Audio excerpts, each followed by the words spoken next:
नमस्कार, बहुत स्वागत। स्पॉटलाइट देख रहे हैं आप। मैं हूं आपके साथ गुंजन सिंह लोधी। आज बात करेंगे बयान की दरकार, सियासत आर पार। संसद के मानसून सत्र में छात्रों के मुद्दे को लेकर के सत्ता पक्ष और विपक्ष के बीच टकराव बढ़ता जा रहा है। जहां कांग्रेस, समाजवादी पार्टी समेत विपक्ष लगातार मांग कर रहा है कि केंद्रीय गृह मंत्री अमित शाह सदन में आकर दिल्ली के जंतर मंतर पर छात्रों के खिलाफ हुई पुलिस कार्रवाई और लाठीचार्ज पर जवाब दें। विपक्ष का आरोप है कि छात्र आंदोलन के दौरान हिंसा में कई छात्र घायल हुए। वहीं भाजपा का ये कहना है कि अमित शाह सदन में इस मुद्दे पर विस्तार से जवाब देने के लिए तैयार हैं, लेकिन विपक्ष लगातार हंगामा कर सदन की कार्यवाही बाधित कर रहा है। विपक्ष को शांतिपूर्ण तरीके से गृह मंत्री का जवाब सुनना होगा। इसी मुद्दे पर उत्तर प्रदेश के मुख्यमंत्री योगी आदित्यनाथ ने कांग्रेस और राहुल गांधी पर निशाना साधा है। सीएम योगी ने कहा है कि लोकतंत्र सवाल पूछने की स्वतंत्रता देता है, तो जवाब सुनने का दायित्व भी तय करता है। ऐसे में विपक्षों को तथ्यों का सामना करने और सदन की गरिमा बनाए रखने की कोशिश करनी चाहिए। सीएम योगी ने राहुल गांधी को चुनौती देते हुए कहा है कि लोकतंत्र में बहस से प्रतिष्ठा बढ़ती है, भागने से नहीं। अब सवाल यह है कि संसद में बहस होगी या हंगामा ही जारी रहेगा, और योगी का राहुल पर निशाना साधने का मकसद क्या है? आज इन्हीं सवालों का जवाब तलाशेंगे। पहले सुनते हैं कुछ प्रतिक्रियाएं। देखिए, जहां तक विषय है पर्टिकुलरली जवाब देने का, सवाल जवाब का, आदरणीय अमित शाह जी के जवाब का, राहुल गांधी जी के विषय का, लीडर ऑपोजिशन है उनके सवालों का और तमाम सारी चीजों का, ये अगर बात कर जाए इनके सवालों की, ये पूर्ण रूप से बेबुनियाद है, तथ्यहीन है। अगर अमित शाह जी की बात कर जाए, आदरणीय अमित शाह जी हमेशा तैयार रहे थे, रहे हैं, रहेंगे जवाब देने के लिए। सवाल ये है, अगर बात कर जाए राहुल गांधी जी की, तो जहां चाहते हैं ये, जिस मंच पे चाहें, जिस सदन में चाहें, जहां ये जवाब चाहते हैं जवाब ले लें। आदरणीय अमित शाह जी जवाब देने के लिए तैयार हैं, लेकिन इन्हें वचन देना होगा पब्लिक डोमेन में कि ये जवाब को सुनेंगे किसी प्रकार से, किसी रूप में। जैसे पहले इनका रवैया रहा है, उस रवैये को नहीं फॉलो करेंगे, ये अपने परिवर्तन लाएंगे, लेकिन ये नहीं करना चाहते हैं वो सब। पूरे देश में छात्र छात्राओं की आवाज को बुलंद करने का काम श्री राहुल गांधी जी कर रहे हैं। जिस तरह से पेपर लीक हुई, हमारे छात्रों के भविष्य के साथ ये खिलवाड़ किया मोदी सरकार ने। निश्चित तौर पर श्री राहुल गांधी जी पहले दिन कह रहे हैं कि सदन में छात्र छात्राओं के भविष्य की चर्चा होनी चाहिए, लेकिन अमित शाह, मोदी जी गायब क्यों हैं? चर्चा क्यों नहीं चाहते हैं? इस्तीफे का सवाल नहीं है, आपने इस्तीफा दे दिया और इसका मतलब है कि आप छात्र छात्राओं के भविष्य की आड़ लेकर के छिप जाएंगे। ऐसा नहीं होगा, आपको सदन में आकर के चर्चा करनी होगी, क्योंकि ये छात्र छात्राओं के भविष्य का सवाल है। निश्चित तौर पे कांग्रेस पार्टी छात्र छात्राओं के हक हुकूक की लड़ाई लड़ती आई है और आगे भी लड़ेगी। योगी आदित्यनाथ कह रहे हैं कि अमित शाह को सुन नहीं रहे हैं लोग संसद में। आखिर संसद किसके कारण से नहीं चल रही है? भारतीय जनता पार्टी की सरकार के कारण नहीं चल रही है। और योगी जी तो स्वयं यहाँ उत्तर प्रदेश की विधानसभा में जवाब नहीं दे रहे हैं, वो स्वयं भाग रहे हैं। विधानसभा सत्र को 3-4 दिनों में सिमटाने का काम कर रहे हैं। तो भारतीय जनता पार्टी की सच्चाई लोग समझ चुके हैं। 2024 के लोकसभा चुनाव में उत्तर प्रदेश की जनता ने इनको सबक सिखाने का काम किया। अब 2027 के विधानसभा चुनाव में उत्तर प्रदेश की जनता इनको यहां से समाप्त करने का काम करेगी। इसी पर ज्यादा जानकारी लेंगे, ज्यादा चर्चा करेंगे। हमारे साथ खास पैनल जुड़ रही है, आप सभी से रूबरू करा देते हैं। भाजपा से चंद्रमोहन चौबे हमारे साथ जुड़ रहे हैं, प्रवक्ता हैं। नसीम खान समाजवादी पार्टी से प्रवक्ता, डॉक्टर रवि प्रताप सिंह कांग्रेस प्रवक्ता हैं। आप सभी का बहुत स्वागत। और सबसे पहला सवाल चंद्रमोहन चौबे जी आपसे ही रहने वाला है कि जब सवाल पूछा जा रहा है, जवाब मांगा जा रहा है, इंडिया गठबंधन की ओर से लगातार हंगामे हो रहे हैं, तो जवाब देने में क्या बुराई है? चौबे जी। गुंजन जी, आपको विपक्ष जवाब सुन, खासकर राहुल गांधी जिस मुद्दे पर कहते हैं कि इस मुद्दे पे चर्चा होनी चाहिए, हल्ला करते हैं, हंगामा करते हैं, माहौल बनाते हैं, लेकिन जिस संसद में उस विषय पे चर्चा होती है से वो भाग जाते हैं। विपक्ष सदन में टिक नहीं पाता है, तथ्यों के आधार पर, तर्कों के आधार पर सरकार के जवाब है उसका सामना नहीं कर पाता, भयभीत होकर जाता है। अगर उनके सुनने की क्षमता होती तो वो रुकते और विषय पे चर्चा करते हैं, गुंजन जी आप बता दीजिए, तो हमें याद है कि नहीं, याद दिला दीजिए कि किसी एक विषय पर जिस पे उन्होंने कहा हो कि और राहुल गांधी उस टीके हो, वो हमको बता दीजिए चाहते हैं। और सुनिए, अभी छात्रों के विषय पर ही चर्चा होने वाली थी, जानते हैं, राहुल गांधी नहीं, पूरा विपक्ष डर के मारे भाग गया, शर्म के मारे भाग गया कि झारखंड पर जवाब देना पड़ेगा। झारखंड में लाठीचार्ज हुआ है, झारखंड में आखिर को छिपाना चाहते हैं, आखिर वो कौन सा तथ्य है, सीबीआई को सौंप नहीं रहे। अरे आप बच्चे हो, आप सही हो, आप न्याय प्रिय हो, तो ये बात छात्रों की क्यों नहीं मान रहे हो, सीबीआई की? ये छात्र शिक्षा मंत्री का इस्तीफा भी नहीं मांग रहे, ये छात्र तो मुख्यमंत्री का लगातार चाहते हैं कि जो सच है, जो घोटाला हुआ है, जो छात्रों के भविष्य के साथ खिलवाड़ जिन लोगों ने किया है, सीबीआई की जांच के माध्यम से बाहर आए। और इसी डर, क्योंकि इनको झुकना पड़ेगा, झारखंड को जवाब नहीं दे पाएंगे, मुंह छुपाएंगे, अपने शर्म के मारे इनको लज्जा आएगी, इसलिए भाग गए। क्यों नहीं? ठीक है, करो ना सदन में, सदन के हमारे साथ कांग्रेस प्रवक्ता मौजूद हैं डॉक्टर रवि प्रताप सिंह, उन्हीं से इस बात का जवाब लेते हैं। ठीक है चौबे जी, वापस लौटूंगे आपके पास। प्रताप जी क्या कहेंगे आप? देखिए पूजा जी, ये वो लोग हैं जो किसी भांति 20-22 दिन तक बात करने नहीं जाते हैं, युवाओं के ऊपर लाठी चलाते हैं, कील ठोक के पैलेट गन चलाते हैं, बिहार में AK-47 का इस्तेमाल कराते हैं, और हमारी किसी बहन के प्राइवेट पार्ट में, मुझे कहने में भी शर्म लग रही है, ये डंडा करते हैं। कितनी निंदनीय बात है। हम तो आपसे कह रहे हैं कि यदि झारखंड की सरकार उसमें मुलविस पाई गई तो हम उससे, पर वो जवाब देने के लिए तो तैयार है ना प्रताप जी। संसदीय कार्य मंत्री ने तो यही कहा है ना कि विपक्ष जो हंगामे कर रही है, कार्रवाई के बीच रोज ही हंगामे हो रहे हैं, अगर शांतिपूर्ण तरीके से सुना जाए तो जवाब तो देने वाले तैयार हैं। ये बताइए, प्रधानमंत्री जी और गृह मंत्री जी सदन में आ नहीं रहे तो जवाब क्या देंगे? हम तो कह रहे हैं छोटी सी बात है, आप बता दीजिए कि जो बल उसका आदेश किसने दिया, आपने या आपके जो मंत्री कह रहे हैं मजिस्ट्रेट ने, उसने? बस, क्योंकि ये संसद की कार्रवाई का हिस्सा हो जाना चाहिए।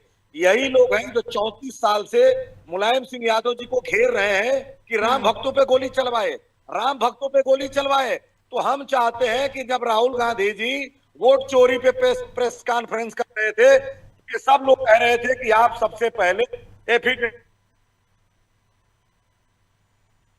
ठीक है, कह दीजिए कि भैया, क्योंकि दिल्ली की पुलिस आपके अंदर है, डंडा चला तो आपने चलवाया, आपके अधिकारी ने चलवाया। अगर आपने नहीं चलवाया तो ये प्रेसिडेंट बन जाएगा कि नहीं भाई, हमेशा अधिकारी ही चलवाता है, और आपने चलवाया तो कम से कम आप अब मुलायम सिंह यादव के ये बोलना बंद करेंगे।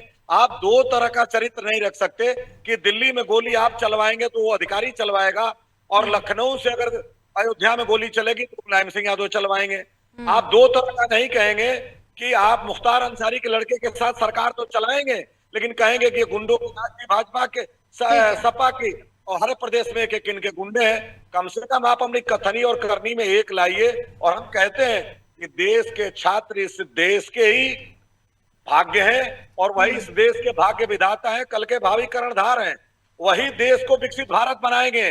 कहीं पे भी छात्रों के ऊपर डंडा, गोली या पैलेट गन या आंसू गैस, ये निंदनीय है, हम इसकी घोर निंदा करते हैं, कदापि नहीं होनी चाहिए। लेकिन बस पूजा जी 5 सेकंड देखिए, शिक्षा समवर्ती सूची में आता है, केंद्र सरकार जो नियम बनाती है, राज्य उसके अधीन नियम बनाता है। मैं आपसे कहता हूं कि आप ऐसा नियम लाइए कि 100 करोड़ का जुर्माना हो, क्योंकि पूजा जी पत्रकारों पे 50 करोड़ का जुर्माना इसी सरकार ने लाया है। आप 50 करोड़ कुछ गलत दिखाएंगे तो आप नहीं दे सकती हैं, लेकिन पत्रकारों को डराने के लिए 50 करोड़ का जुर्माना, और पेपर करोड़ों में लीक करा करके डॉक्टर बनवाने के ऊपर केवल 10 करोड़ का, आप उनके ऊपर 100 करोड़ का जुर्माना रखिए, और सजाए मौत लाइए। आप मत कहिए कि फास्ट ट्रैक अदालत में हम करके कर रहे हैं। ठीक है प्रताप जी, वापस लौटूंगे आपके पास। हमारे साथ समाजवादी पार्टी प्रवक्ता नसीम खान जुड़े हुए हैं। नसीम जी, सवाल ये कि अभी तक इंडिया गठबंधन ने जो भी सारी मांगे की हैं, क्या उनमें से कोई भी मांग पूरी नहीं हुई है? जो रोज हंगामे हो रहे हैं कार्रवाई के बीच, स्थगित कर दी जाती है जिसके कारण। नहीं, देखिए, पूरा इंडिया गठबंधन एकजुट है और इंडिया गठबंधन लगातार इस बात को कह रहा है कि प्रधानमंत्री को और गृह मंत्री को सदन में आकर के छात्रों के ऊपर जो बर्बरता हुई है, लाठीचार्ज हुआ है, पैलेट गन चला है, वो छात्रों को जो मतलब पूरी तरीके से डिटेन किया गया गलत तरीके से, और पुलिस के रूप में सादे कपड़ों में आकर के बिना नंबर प्लेट के डंडा बजाने की कोशिश की गई। मेरे दोस्त, मेरे साथी, इंडिया गठबंधन के जो साथी है, कांग्रेस के प्रवक्ता ने अभी इस बात को कही है कि इस तरीके से महिलाओं के साथ कैसा व्यवहार किया, इसका आगे जवाब दीजिए। अच्छा, मैं ये नहीं समझ पा रहा हूँ, अभी मेरे भारतीय जनता पार्टी के एक मित्र जो आपने शुरू में उनका एक बाइट चलाई है, वो ये कह रहे हैं कि वचन दे पहले विपक्ष कि वो सुनेंगे, उसके बाद आप कहेंगे। मतलब विपक्ष आपसे ये कहे कि हम नाक कान आंख मुंह बंद करके बैठे रहिए और आप आइए बोलिए, तब आप बोलेंगे। अरे, मॉरल रिस्पॉन्सिबिलिटी आपकी है, आप सरकार में है, आपको जवाब देना पड़ेगा। पिछले 20-25 दिन से सदन चल रहा है, 20 दिन से गृह मंत्री डेली पार्लियामेंट के अंदर हैं, और लेकिन आज तक पार्लियामेंट के अंदर आ नहीं रहे। मैं ये मानता हूं कि राहुल गांधी जी ने, जो विपक्ष के नेता है, इंडिया गठबंधन के बड़े नेता है, माननीय अखिलेश यादव जी ने, जो हमारे नेता है डिम्पल यादव जी ने, और तमाम इंडिया गठबंधन ने कहा कि आप बताइए पैलेट गन का चलाने का आदेश किसने दिया। आप आगे बोल दे, विपक्ष सुने या ना सुने, विपक्ष पार्लियामेंट के अंदर हो या ना हो, ये कोई शर्त नहीं कि राहुल गांधी होंगे। मैं कह रहा हूं पूरा विपक्ष भी ना हो, लेकिन आपको इस देश ने वोट देके और आपको 3 बार सत्ता सौंपी है, आपको प्रचंड बहुमत दिया है, पूरा देश आपको सौंपा है, तो आपकी देश के युवाओं के प्रति, देश के छात्रों के प्रति, जो इस देश का भविष्य है, उनके प्रति जवाबदेही है, ना कि विपक्ष के प्रति। आप आइए, बताइए कि छात्रों, हमारी पुलिस से गलती हुई है, हमने पैलेट गन चलाने के आदेश नहीं दिया। आप कह दीजिए इतनी सी बात आकर के, क्योंकि आप नहीं कह पाएंगे, क्योंकि छात्रों के ऊपर पैलेट गन और छात्रों के ऊपर लाठीचार्ज और छात्रों के ऊपर पत्थरबाजी जो कराई, वो गृह मंत्री के आदेश से हुई है। अब गृह मंत्री नहीं, ऐसा कैसे आप कह सकते हैं? ऐसा कैसे आप कह सकते हैं कि गृह मंत्री के आदेश से हुआ है सब? तो ये कैसे कह सकते हैं? माननीय मुलायम सिंह जी के आदेश से जो लाठीचार्ज हुआ था, वहां गोली चलाई गई थी, कैसे कह सकते हैं? ठीक है, जवाब ले लेते हैं। नपेंद्र मिश्रा ने, ठीक है नसीम जी, वापस लौटूंगे आपके पास, जवाब लेते हैं हमारे साथ। बिल्कुल, चौबे जी सारी बातें सुन रहे हैं। ठीक है, बोलिए। मेरी एक बात सुन लीजिए कि नपेंद्र मिश्रा जी ने अपने इंटरव्यू में खुद कहा कि मेरे को मुख्यमंत्री कार्यालय से आदेश नहीं थे, मैंने मौके की नजाकत को देखते हुए सुप्रीम कोर्ट का जो आदेश था, उसका लॉ एंड ऑर्डर मेंटेन करने के लिए मैंने गोली चलाई, खुद नपेंद्र मिश्रा ने कहा। और उसी नपेंद्र मिश्रा को प्रधानमंत्री अपने कार्यालय बुलाते हैं, कार्यालय का प्रधान सचिव बनाते हैं, उसी नपेंद्र मिश्रा को राम मंदिर ट्रस्ट का अध्यक्ष बनाते हैं। इससे बड़ी हंसी की बात कोई नहीं है, क्योंकि सारा खेल आप शुरू से खेलते हुए आ रहे हैं, जो कि अब आपका खेल खुल रहा है। ठीक है, चौबे जी क्या कहेंगे आप? गुंजन जी, देश का दुर्भाग्य है कि हमारे लोकतांत्रिक व्यवस्था में सत्ता पक्ष और विपक्ष दोनों, लोकतंत्र होता है, दोनों दो पहिए होती, और संसद सदन में ये दोनों पहिए होते। और देखिए कि विपक्ष हमारा कैसा, और सबसे बड़ा ये है कि चैनल पर जो दोनों प्रवक्ता बैठे थे, ये इनको जानकारी नहीं कि जो इनके नेताओं ने जो रखी थी, जो डिमांड रखा था, जो सदन में चर्चा के लिए जिस विषय को कहा था, वो सरकार पक्ष तैयार हो गया और वो कह रहा है जवाब देने के लिए सदन में आइए करते हैं। और विपक्ष नेता राहुल गांधी हो गए थे, लेकिन सुबह देखिए कि भाग गए, और दुर्भाग्य देखिए कि जो दोनों चैनल, दोनों प्रवक्ताओं को बैठाया है, उनको जानकारी ही नहीं। कल से पहले वाला, 2 दिन पहले वाला ही टेप रिकॉर्डर इनके मन मस्तिष्क में फिक्स है, और वही टेप रिकॉर्डर बजा रहे हैं और जवाब नहीं दे रहे हैं। उनको जवाब देना चाहिए, बोली पर देना चाहिए, छात्रों पर देना चाहिए, और जबकि इनको कोई जानकारी नहीं है कि सब लोग मान गए, सारी इनकी बात मान ली गई है, सारी चर्चा करने पर विषय मान लिया गया है। लेकिन दुर्भाग्य देखिए, जानती है, मैं आपसे फिर कह रहा हूं गुंजन जी, और डंके की चोट को गुंजन जी, डरे हुए, ये हारे हुए, हताश और निराश है। जानते क्यों? क्योंकि ये डरपोक है, इनको झारखंड पर जवाब देना पड़ेगा।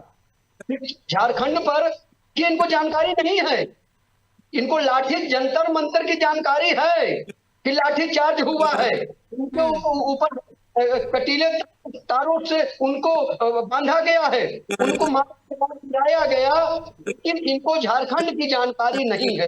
इस देश का दुर्भाग्य है कि हमारा है वो आप जंतर मंतर की जानकारी दे दीजिए ना। ठीक है, झारखंड की जानकारी उन्हें है नहीं, लेकिन जंतर मंतर की असलियत क्या है आप ये बता दीजिए ना चौबे जी। गुंजन जी मुझे जरूर समय दीजिएगा जी। दोबारा गुंजन जी चंद्रमोहन जी को कोई जानकारी नहीं है और चंद्रमोहन जी का चेहरा उनकी बातों से मैच नहीं कर रहा है। रही झारखंड की बात, तो आपको ये ध्यान रखना चाहिए कि झारखंड में पुलिस छात्रों का साथ दे रही है और छात्र पुलिस का साथ दे रहे हैं। सरकार ने पहले दिन से छात्रों को स्टेट गेस्ट बुला करके अपने यहाँ बुलाया, जो आने वाले पेपर वो भी रद्द कर दिया, एनटी के अधिकारी को रद्द कर दिया। और जहां तक जो एक भी क्रूरटी की बर्बरता की बात छात्रों की तरफ से नहीं आई है, और विपक्ष के नेता राहुल गांधी ने, आदरणीय अखिलेश यादव जी ने पहले दिन से कह दिया कि जिस तरह लाठीचार्ज हुआ, ये लिख करके कह दिया कि किसी भी तरीके से छात्रों को कहीं भी लाठीचार्ज नहीं होना चाहिए, चाहे झारखंड की सरकार हो चाहे कुछ भी सरकार हो। और जिस तरीके से झारखंड के अंदर आंदोलन जो हो रहा है, वह जिस तरीके से पुलिस छात्रों के लिए वाटर प्रूफ टेंट लगा रही है, खाने का इंतजाम कर रही है, और छात्र जिस तरीके से सरकार का सम्मान करते हुए अपने हक की बात कर रहे हैं, ये परेशान इसलिए है। ठीक है नसीर जी, वापस लौटूंगी आपके पास। हमारे साथ प्रताप जी हैं जो काफी सारी बातें लेकर के बैठे हुए हैं। प्रताप जी कहिए। गुंजन जी हमारी बात आ जाने दीजिए, समाजवादी पार्टी ने हमारा समय खा लिया। वापस आऊंगी आपके पास चौबे जी, वापस आऊंगी आपके पास। आपके सवाल, आपके जो सवाल थे उनका जवाब दिया है उन्होंने। चौबे जी, जनता खा रही है, हम समय नहीं खा रहे। भारतीय जनता पार्टी की सीटों को अब जनता खा रही है। दतिया आपको हराया, बिहार में आपको हराया, तो आप गुंजन जी ये तो मेरा समय है। ठीक है प्रताप जी कहिए। ठीक है, वापस लौटूंगी आपके पास, अभी प्रताप जी की बातें सुन लेते हैं जी। गुंजन जी, सबसे मौलिक अंतर झारखंड में और दिल्ली में यह है कि हमने वहां संवाद को कायम किया और इन्होंने संशय को कायम किया। ये 23 दिन तक उनको अलगाववादी और काकरोच देशद्रोही कह रहे थे, हमने उनको भारत का भाग्य विधाता कहा। हमने संशय नहीं संवाद स्थापित किया। हमने किसी दीपके को आपके पैरों पे गिड़गिड़ाने के लिए पुलिस वाले के पास नहीं कि एक टेंट लगवा दीजिए, टेंट लगा। हमारे राहुल गांधी जी ने बात किया, वीडियो कॉन्फ्रेंसिंग से समर्थन किया, और मैं कह रहा हूं बिल्कुल बड़ी जिम्मेदारी से कि जिस दिन लगा कि इन छात्रों के भाग्य के साथ खेल हुआ, हम चिमटे से भी सत्ता को नहीं छुएंगे, छोड़ देंगे, वहां पे समर्थन वापस ले लेंगे। दूसरी बात, सरकार और पुलिस का संशय देखिए, सहयोग देखिए कि एक भी छात्र जो है कोई तोड़फोड़ नहीं हुआ। और ये लोग कहते हैं कि गारंटी देते हैं। नहीं, मारपीट तो हुई है उनके साथ प्रताप जी, मारपीट तो हुई है। नहीं गुंजन जी, जब वो घेराव करने गए हैं तो बल का प्रयोग किया जो संविधान में परिणित है, लेकिन उस तरह का नहीं हुआ जो प्राइवेट पार्ट में कोई करे, कील से मारे, पायलट गन करे, ये जान लीजिए। अब जब हमारे चौबे जी को ये नहीं पता कि प्रधानमंत्री जी का वो मांग रहे थे 60 महीने दे दीजिए, 60 दिन दे दीजिए, 5 साल दे दीजिए, 35 में कवच बना दूंगा, 47 में विकसित कर दूंगा, और मेरी गारंटी है। सब गारंटी जब खत्म हो गया, ट्रंप ने 100% टैरिफ लगा दिया, आपने कर्जों में डुबा दिया और विदेश नीति का भट्ठा बैठा दिया। आप तो कह रहे थे नानी के झारखंड आंदोलन को खत्म कर सकते हैं ना प्रताप जी, क्यों नहीं मान रहे हैं उनकी मांगों को? गुंजन जी, बिल्कुल आंदोलन खत्म होगा। देखिए, जो चुनाव परीक्षा कराते हैं उनके तीनों लोगों को वहां से बर्खास्त कर दिया गया, इस्तीफा ले लिया गया। तो इस पे बहुत, और हम इसका सीबीआई से जांच भी कराएंगे। हम नहीं कह रहे हैं कि इसमें हम कुछ छुपा रहे हैं। कब करवाएंगे? समवर्ती सूची में आप कुछ करिए ना, अभी बिल्कुल कराएंगे। ये तो इनके प्लांटेड चीज को, ये तो उस तरीके से चाहते हैं कि केजरीवाल जी को अंदर कर दीजिए, और जब जज कहता है भाई उसको भी ले आइए जिसने आरोप प्लांट किया, और ये भाग जाते हैं। ये कहते हैं सुब्रमण्यम स्वामी कि ये देखिए नेशनल हेराल्ड में अपराध हो गया, कोर्ट कहता है भाई तुमने तैयार तक नहीं किया, तो इनके कहने से नहीं होगा। हम बिल्कुल मनसा वाचा कर्मणा से तत्पर हैं, कार्रवाई करेंगे, संवाद करेंगे, संशय नहीं करेंगे। छात्र हमारे लिए आदरणीय है, सत्ता आदरणीय नहीं है। ठीक है चौबे जी कहिए आप। गुंजन जी, कांग्रेस जो है ना, बंटवारे की राजनीति नहीं, 1970 के लिए। आप जवाब मत दीजिए, जंतर मंतर पर छात्रों के साथ क्या हुआ, आप इस बात का जवाब मत दीजिए बस। बंटवारे की राजनीति 1923 से आपने प्रारंभ किया सावरकर जी ने, जब किताब लिखा तो हिंदुत्व, और उसकी कमी पूरी की अहमदाबाद के अधिवेशन में 1937 में, जब कहा दो देश बंटवारा। आपने कहा कि इस देश में क्विट इंडिया मूवमेंट को कुचल देना चाहिए। फजलुल हक की सरकार में जाकर के श्यामा प्रसाद मुखर्जी विधि मंत्री बनते हैं। बंटवारा आप करते थे, ध्वज को नहीं माने, बोला केसरिया पहनाएंगे। बंटवारा आप चाहते थे धर्मों के बीच में, बंटवारा आपने कर दिया सेना के बीच में, बंटवारा आपने कर दिया नागरिकों के बीच में। आप बंटवारे को छोड़ के दूसरी कोई राजनीति नहीं करते, देश को एक करिए। ठीक है प्रताप जी, समय की कमी है, बिल्कुल। नसीम जी आप कहिए। मैं गुंजन जी आपसे इस बात को कह रहा हूँ कि जहां तक झारखंड के छात्रों की बात आई, किसी भी सरकार के अंदर कोई ना कोई वर्ग होगा, छात्र होंगे, किसान होंगे, जो सरकार की किसी पॉलिसी से सहमत ना हो। कल को कांग्रेस की सरकार आ जाएगी उत्तर प्रदेश के अंदर, हमारी सरकार आ जाएगी समाजवादी की, तो हो सकता है एक वर्ग ऐसा हो जो हमारे से सहमत न हो और वो हमसे बात करना चाहता है। तो सरकार का काम उनसे बात करे। झारखंड के अंदर सरकार, लेकिन कार्रवाई के बीच शांतिपूर्ण तरीके से भी तो बात सुनी जा सकती है ना नसीम जी। हर बार हंगामा क्यों किया जा रहा है? 20 दिन हो चुके हैं, हंगामे लगातार हो रहे हैं, और ऐसा तो है नहीं कि आपकी मांगों को पूरा नहीं किया गया, माना नहीं गया। गुंजन जी मुझे एक समय दीजिए जी। मैं आपके चैनल के माध्यम से यहाँ उत्तर प्रदेश के छात्रों को इस बात को कहना चाहता हूँ, माननीय अखिलेश यादव जी की तरफ से, 2027 में हमारी सरकार बनेगी, हम छात्रों के बीच में नहीं जाएंगे। छात्रों को मुख्यमंत्री कार्यालय और मुख्यमंत्री आवास बुला करके उनकी बात को सुनेंगे और उनके जो भी मुद्दे होंगे वही एट अ टाइम हल करेंगे। छात्रों को किसी भी तरीके से हम सड़क पर नहीं बैठने देंगे, छात्रों को परेशान नहीं होने देंगे। चलिए ठीक है, सरकार का हिस्सा बनाइए। बिल्कुल। देखिए, चर्चा लंबी हो सकती है, विषय ऐसा खास है, लेकिन समय की कमी है, इसलिए इस खास डिबेट को मैं यहीं पर समाप्त करना चाहूंगा। आप सबका बहुत धन्यवाद, बहुत शुक्रिया। और जो लगातार बयानबाजी की जा रही है, लगातार हंगामे किए जा रहे हैं, इंडिया गठबंधन की ओर से, समाजवादी पार्टी और कांग्रेस की ओर से, कार्रवाई के बीच लगातार स्थगित जिसको किया जा रहा है, आगे 2 दिन बचे हुए हैं। अब इस बीच क्या कुछ मांगे मानी जाएंगी, पूरी की जाएंगी, ये आने वाला समय ही बताएगा। खैर, इसी के साथ मुझे दीजिए इजाजत, नमस्कार।